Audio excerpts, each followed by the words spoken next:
संवाद लाइव। इस वीडियो को लाइक करें, हमारे चैनल को सब्सक्राइब कर बेल आइकन जरूर प्रेस करें हमारी न्यू वीडियो सबसे पहले देखने के लिए।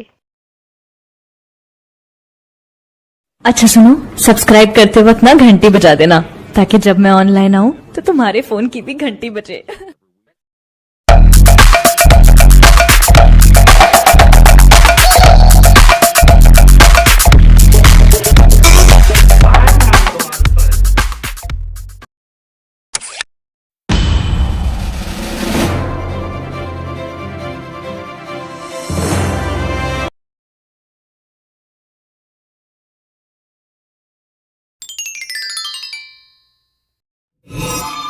समास शब्द का जो अर्थ है, समास सम प्लस आस के योग से मिलकर बना है।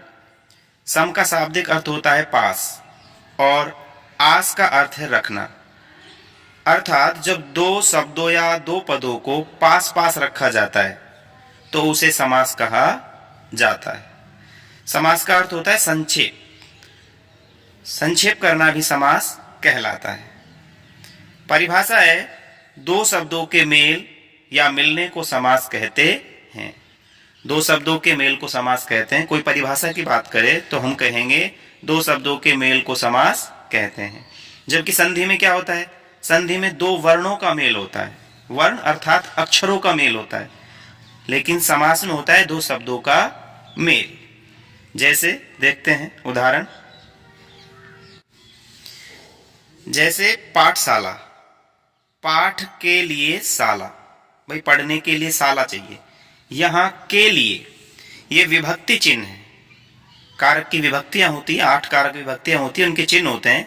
कर्ता ने कर्म को कर्ण से, संप्रदान के लिए अपादान से। इस तरह से आगे हम आपको विस्तार से बताएंगे कारक अभी। तो विभक्ति चिन्ह समास करने पर हटा लिया जाता है तथा समास विग्रह करने पर उसे पुनः लगा दिया जाता है। यदि हमें समास का विग्रह करना है पाठशाला का तो होगा पाठ के लिए शाला। समास करना है इस पाठ के लिए शाला का तो बनेगा पाठशाला। ठीक है, आगे चलते हैं। बात करते हैं समास के भेदों की। तो समास के निम्नलिखित भेद होते हैं। कुल 6 भेद होते हैं समास के। 6 भेद। पहला भेद है अव्ययी भाव समास, दूसरा है तत्पुरुष समास, तीसरा है कर्मधारय समास। अव्ययी भाव समास में अव्यय पदों की प्रधानता होती है। तत्पुरुष समास में कारक विभक्तियों का लोप होता है। कर्मधारय समास में विशेषण विशेष्य और उपमेय उपमान संबंध होते हैं। चौथा है द्विगु समास जो कि संख्यावाची होता है। पांचवा है द्वंद्व समास जिसमें दोनों पद प्रधान होते हैं, जैसे माता पिता, माता और पिता। और छठा और अंतिम समास है बहुव्रीहि समास जिसमें कोई अन्य पद प्रधान होता है। तो ये प्रमुख 6 समास के भेद हैं। आइए इन्हें एक एक को विस्तार से जानते हैं। पहला भेद है अव्ययी भाव समास। जिस समस्त पद का पहला पद अव्यय हो, अर्थात जिस समास का पहला पद अव्यय होता है तो जिससे समस्त पद भी अव्यय बन जाए, और समस्त पद क्या है? अव्यय बन जाता है, उसे अव्ययी भाव समास कहते हैं। अर्थात जिस समास में प्रथम पद जो है अव्यय पाया जाता है, अव्यय जो वे नहीं हो, खर्च नहीं हो। वे माने खर्च होने वाले, और अव्यय शब्द वो होते हैं जिनमें कोई बदलाव नहीं होता, परिवर्तन नहीं होता। बहुत सारे उदाहरण हम आपको देंगे। जैसे ये उदाहरण है, यहाँ समस्त पद और विग्रह दोनों दिए गए हैं, क्योंकि समास में एक तो समास होता है, एक विग्रह होता है। समास में तो समास को तो समस्त पद बोलते हैं, और जब उसको अलग अलग कर दिया जाता है, बांट दिया जाता है, तो उसको विग्रह कहा जाता है। तो आइए बड़ा कर लेते हैं। समस्त पद है जैसे आजीवन, इसका विग्रह होता है जीवन पर्यंत। आजीवन, जीवन पर्यंत। यथाशक्ति अर्थात शक्ति के अनुसार। तो यहां यथा और आ दोनों ही अव्यय हैं। भर पेट, भर क्या है? अव्यय है। पेट अर्थात पेट भरकर। अनुरूप, अनु अव्यय है, अनुरूप रूप के योग्य। यथाशीघ्र, यथा अव्यय, यथाशीघ्र जितना जल्दी हो सके। दिन भर, दिन अव्यय है, दिन भर अर्थात सारे दिन। हाथों हाथ, हाथ ही हाथ में, हाथों हाथ, रातों रात, दिनों दिन, इस तरह के जो शब्द होते हैं अव्यय भाव समास के होते हैं। यथाक्रम, क्रम के अनुसार। निर्विवाद, बिना विवाद के, बिना विवाद के।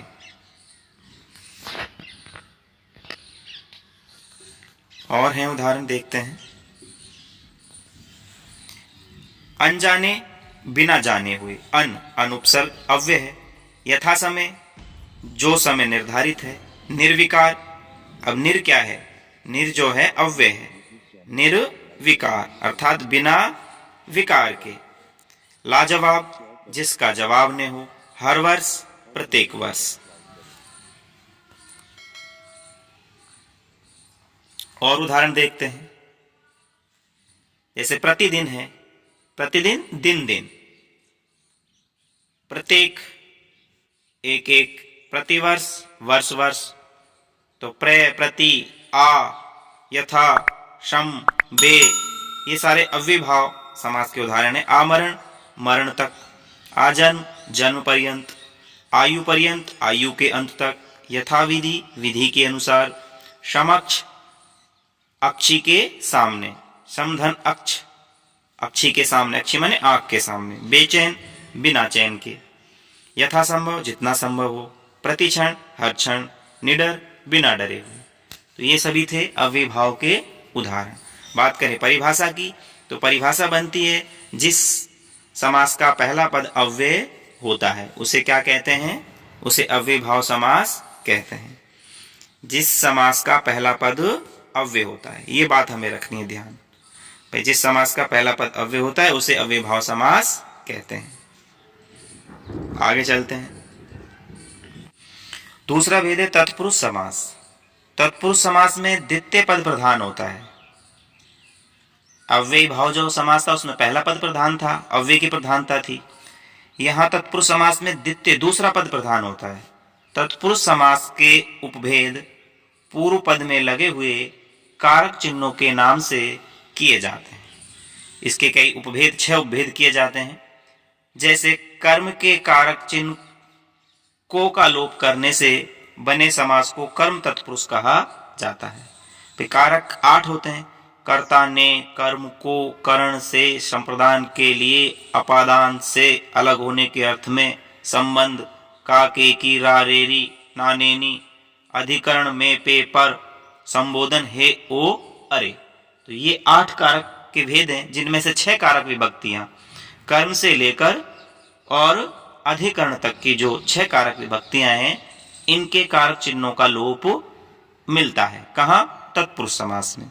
और जिस कारक विभक्ति का लोप होता है उसी नाम पर उसको नाम दे दिया जाता है। जैसे कर्म की को कारक विभक्ति का लोप होने के कारण इसको कर्म तत्पुरुष कहा जाता है। आ जाएगा समझ आपके? आगे चलिए। अब है कर्म तत्पुरुष, जिसमें को कारक विभक्ति का लोप पाया जाता है। जैसे समस्त पद है स्वर्ग प्राप्त, अर्थात स्वर्ग को प्राप्त। विग्रह करेंगे तो स्वर्ग को प्राप्त, और विग्रह से समस्त पद बनाएंगे स्वर्ग को प्राप्त मतलब स्वर्ग प्राप्त। शरण को आगत मतलब शरणागत। मुंह तोड़, मुंह को तोड़ने वाला। सर्वज्ञ, सबको जानने वाला। मांस भक्षी, मांस को खाने वाला। को और उदाहरण है ग्रहागत, ग्रह को आगत। चिड़ीमार, चिड़ी को मारने वाला। गगनचुंबी, गगन को चूमने वाला। नरभक्षी, नरों को खाने वाला। ग्रामगत, गांव को गया हुआ। ये कर्म की को, ये सब कर्म तत्पुरुष कहलाते हैं। को कारक विभक्ति का यहाँ पर लोप है। अब तीसरा जो कारक है वो है करण तत्पुरुष, जिसमें से के द्वारा का लोप पाया जाता है। जिसे मोहन पेन से लिखता है। साधन के अर्थ में करण तत्पुरुष समास होता है। देखते हैं उदाहरण। समस्त पद है वाक युद्ध, वाक से युद्ध अर्थात वाणी से युद्ध। नीति युक्त, नीति से युक्त। अकाल पीड़ित, अकाल से पीड़ित। पद दलित, पद से दलित। रस सिक्त, रस से सिक्त। मदमत, मद से मत हुआ, श्रम साध्य, श्रम से साध्य। ईश्वर प्रदत्त, ईश्वर द्वारा प्रदत्त, दिया गया। नेत्रहीन, नेत्रों से हीन, ये साधन नहीं है उसके पास। आचार कुशल, आचार से कुशल। शराहत, सर से आहत। मदांत, मद से अंधा। जलाव्रत, जल से आवृत, ढका हुआ। अशुपूर्ण, आंसू से पूर्ण। शोकाकुल, शोक से आकुल। मनगढ़ंत, मन से गड़ा हुआ। धन रहित, धन से रहित। ये सभी कर्ण तत्पुरुष के उदाहरण हैं। आगे चलते हैं। अब है संप्रदान तत्पुरुष, जहां के लिए का लोप होता है। कर्ता ने कर्म को कर्ण से संप्रदान के लिए, जैसे रसोई घर, रसोई के लिए घर। रहा खर्च, रहा के लिए खर्च। सभा मंडप, सभा के लिए मंडप। डाक गाड़ी, डाक के लिए गाड़ी। गुरु दक्षिणा, गुरु के लिए दक्षिणा। सभा भवन, सभा के लिए भवन। स्नान घर, स्नान के लिए घर। मार्ग वे, मार्ग के लिए वे। विद्यालय, विद्या के लिए आलय। देशभक्ति, देश के लिए भक्ति। यज्ञ वेदी, यज्ञ के लिए वेदी। देवालय, देवता के लिए आलय, आलय होता है घर। रणभूमि, रण के लिए भूमि, युद्ध के लिए भूमि। माल गोदाम, माल के लिए गोदाम। न्यायालय, न्याय के लिए आलय, घर। सत्याग्रह, सत्य के लिए आग्रह। तो ये सभी संप्रदान तत्पुरुष समास के उदाहरण हैं। अब है अपादान तत्पुरुष। से अलग होने के अर्थ में विभक्ति का लोप होता है। जैसे कर्ता ने कर्म को कर्ण से संप्रदान के लिए अपादान से अलग होने के अर्थ में। पेड़ से पत्ता गिरता है, अलग हुआ ना पत्ता, उस अर्थ में। जैसे समस्त पद है दूरागत, दूर से आगत, दूर से आया हुआ, दूर से आया है। रण विमुख, रण से विमुख, युद्ध से अलग। भयभीत, भय से भीत, भय से डरा हुआ। आशातीत, आशा से अतीत। ऋण मुक्त, ऋण से मुक्त। धर्म विमुख, धर्म से विमुख हुआ। पदच्युत, पद से गिरा हुआ। दोष मुक्त, दोष से मुक्त। जाति भ्रष्ट, जाति से भ्रष्ट। पाप मुक्त, पाप से मुक्त। जल रिक्त, जल से रिक्त। पथ भ्रष्ट, पथ से भ्रष्ट, भटका हुआ। जैसे देश निकाला, देश से निकाला। लोकोत्तर, लोक से उत्तर। बंधन मुक्त, बंधन से मुक्त। छठा भेद है, छठी कारक विभक्ति संबंध तत्व, जहां का, के, की, रा, रे, री, ना, ने, नी, इन विभक्तियों का लोप मिलता है। अधिकतर का, के, की ही होती है। जैसे पराधीन, पर माने दूसरे के अधीन। नगर सेठ, नगर का सेठ। राष्ट्रपति, राष्ट्र का पति। कन्यादान, कन्या का दान। गोदान, गो माने गाय का दान। हिमालय, हिम का आलय, अर्थात बर्फ का घर। भूदान, भू का दान। सेनाध्यक्ष, सेना का अध्यक्ष। रामचरित, राम का चरित। राजदरबार, राजा का दरबार। देशवासी, देश का वासी। राजमाता, राजा की माता। उल्कापात, उल्का का पात, उल्का पिंडों का गिरना। दीप शिखा, दीप की शिखा, दीपक की जो ज्योति है। अन्नदान, अन्न का दान। ऋषि कन्या, ऋषि की कन्या। तो यहाँ का, के, की इन विभक्तियों का लोप मिलता है, तो होता है संबंध तत्पुरुष। जैसे और है सभापति, सभा का पति। सभापति, सभा का पति। गंगा जल, गंगा का जल। लोकनायक, लोक का नायक। स्नेह मग्न, स्नेह में मग्न, डूबा हुआ। स्वर्ण पात्र, स्वर्ण का पात्र। और छठा भेद है अधिकरण तत्पुरुष, सातवीं विभक्ति और छठा भेद, जिसमें में, पे, पर, अर्थात आधार की अधिकरण संज्ञा होती है। आधार का अधिकरण कारक बनता है। जैसे आप बीती, आप पर बीती। विद्या प्रवीण, विद्या में प्रवीण। पुरुष सिंह, पुरुषों में सिंह। डिब्बा बंद, डिब्बे में बंद। घुड़सवार, घोड़े पर सवार। आत्मनिर्भर, आत्मा ने स्वयं पर निर्भर। गृह प्रवेश, गृह में प्रवेश। कविराज, कवियों में राजा। नरोत्तम, नरों में उत्तम।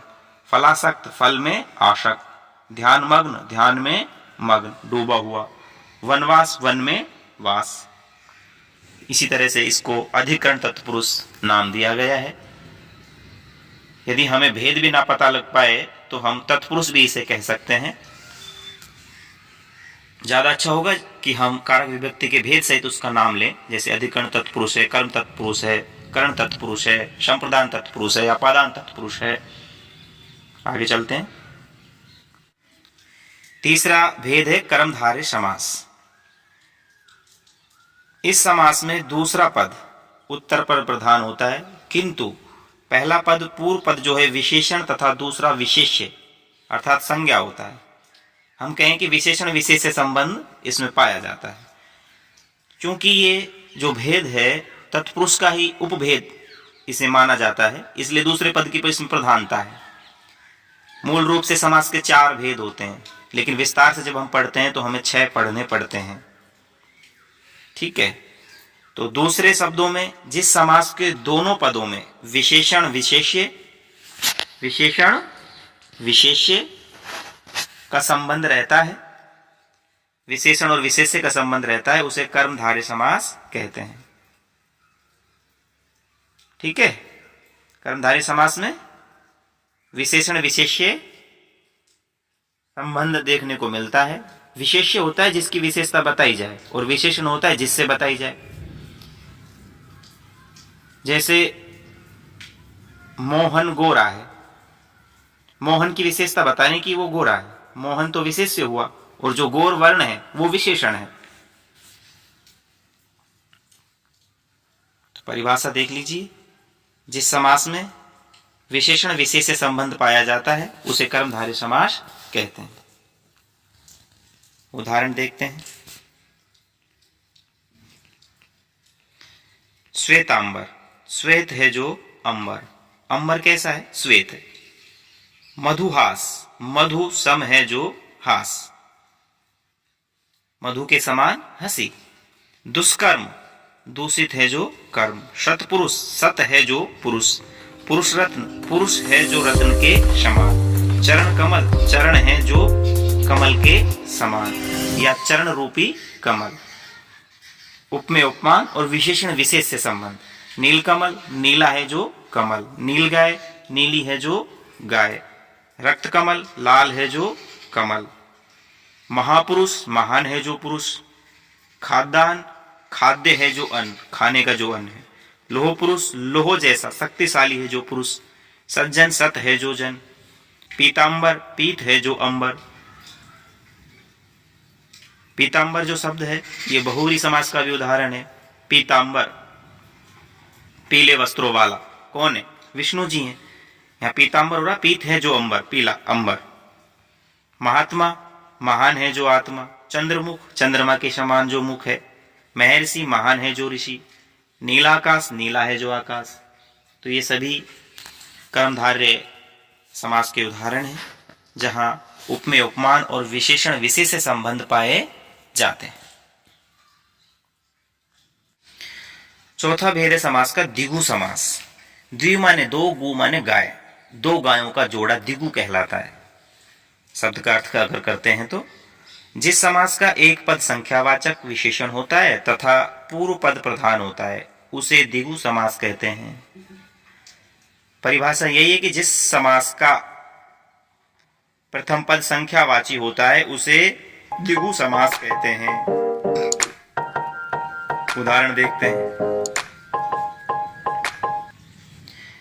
समस्त पद है त्रिलोक, 3 लोकों का समूह। विग्रह होगा 3 लोगों का समूह। 3 जो लोक हैं, भूलोक, स्वर्गलोक, पाताल लोक। चौराहा, 4 राहों का समूह, 4 रास्तों का समूह। सप्तऋषि, 7 ऋषियों का समूह। पंचवटी, 5 वटों का समूह। त्रिफला, 3 फलों का समूह। चौपाई, 4 पदों का समूह। अष्टाध्यायी, 8 अध्यायों का समूह। पक्षद्वय, 2 पक्षों का समूह। षड्रस, 6 रसों का समूह। चौमासा, 4 मासों का समूह। नवरत्न, 9 रत्नों का समूह। सतसई, 700 पदों का समूह। चतुर्भुज, 4 भुजाओं का समूह। सप्ताह, 7 दिनों का समूह। तो इस तरह से प्रथम पद क्या है? संख्यावाची, वो द्विगु समास होता है। 5वां भेद देखते हैं, द्वंद्व समास। जिस समस्त पद में दोनों पद प्रधान हो तथा विग्रह करते समय एवं, तथा और आदि लगे उसे द्वंद्व समास कहते हैं। समस्त पद के मध्य योजक चिन्ह रहता है। समस्त पद जो है उसके बीच में योजक चिन्ह लगा रहता है। इसमें दोनों पदों की प्रधानता होती है द्वंद्व समास में। बहुत ही आसान है, पहचान सकते हैं। उदाहरण देखिए। जैसे भाई बहन, भाई और बहन, धनी निर्धन, धनी और निर्धन, रात दिन, रात और दिन, पूर्व पश्चिम, पूर्व और पश्चिम, नर नारी, नर और नारी, जन्म मरण, जन्म और मरण, अन्न जल, अन्न और जल, राधा कृष्ण, राधा और कृष्ण, पेड़ पौधे, पेड़ और पौधे, भला बुरा, भला और बुरा, वेद पुराण, वेद और पुराण, ऊंच नीच, ऊंच और नीच, माता पिता, माता और पिता, देश विदेश, देश और विदेश, सुख दुख, सुख और दुख, हार जीत, हार या जीत या हार और जीत, दाल रोटी, दाल और रोटी, हानि लाभ, हानि या लाभ, या तो हानि होगी या लाभ, या और, तथा, सीताराम, सीता और राम, जल थल, जल और थल, पाप पुण्य, पाप और पुण्य, दूध दही, दूध और दही, राज रंक, राजा और रंक, छोटा बड़ा, छोटा और बड़ा, चल अचल, चल और अचल। इस तरह से विभक्ति चिन्ह लगा होता है, जैसे दूध दही के बीच ये जो विभक्ति चिन्ह है, विभक्ति चिन्ह इसे कहा जाता है इस तरह से। ये और का गोतक है, जैसे माता और पिता। अंतिम और छठा भेद है बहुव्रीहि समास। जिस समस्त पद में कोई पद प्रधान नहीं होता, कोई भी पद प्रधान नहीं होता, ना पहला ना दूसरा, तथा जो अपने पदों से भिन्न किसी संज्ञा का विशेषण होता है, अर्थात जिसमें अन्य पद की प्रधानता पाई जाती है। अन्य मतलब तीसरा, अन्य पद की प्रधानता जहां पाई जाती है उसे बहुव्रीहि समास कहते हैं। अन्य पद प्रधान होता है, इसमें दोनों पदों को छोड़ते हुए कोई तीसरा ही पद इसमें प्रधान होता है। जैसे पीतांबर है, पीत है अंबर जिसका, अर्थात पीले हैं वस्त्र जिसके। श्री कृष्ण के वस्त्र कैसे हैं? पीले, संज्ञा का विशेषण है कृष्ण। दशानन, विग्रह होगा 10 है आनन जिसका, अर्थात 10 सिरों वाला रावण। चतुर्भुज, 4 हैं भुजाएं जिसके, अर्थात विष्णु। त्रिलोचन, 3 हैं लोचन जिसके, नेत्र शिवजी। शूलपाणी, शूल है पाणी मतलब हाथ में जिसके, वह शिव। चतुरानन, 4 हैं आनन मतलब मुख जिसके, वह ब्रह्मा। आनन होता है मुख। लंबोदर, लंबा है उदर अर्थात पेट जिसका, उदर होता है पेट, गणेश। षडानन, 6 हैं आनन जिसके, कार्तिक के। वीणापाणी, वीणा है हाथ में जिसके, सरस्वती। चंद्रशेखर, चंद्रमा है शिखर अर्थात शीश पर जिसके, शिव जी। तो तीसरा अन्य पद यहां पर प्रधान हो रहा है। चंद्रशेखर शिव जी के लिए रूढ़ है, वीणापाणी मां सरस्वती के लिए रूढ़ है, चतुरानन ब्रह्मा जी को कहते हैं, लंबोदर गणेश जी को कहते हैं।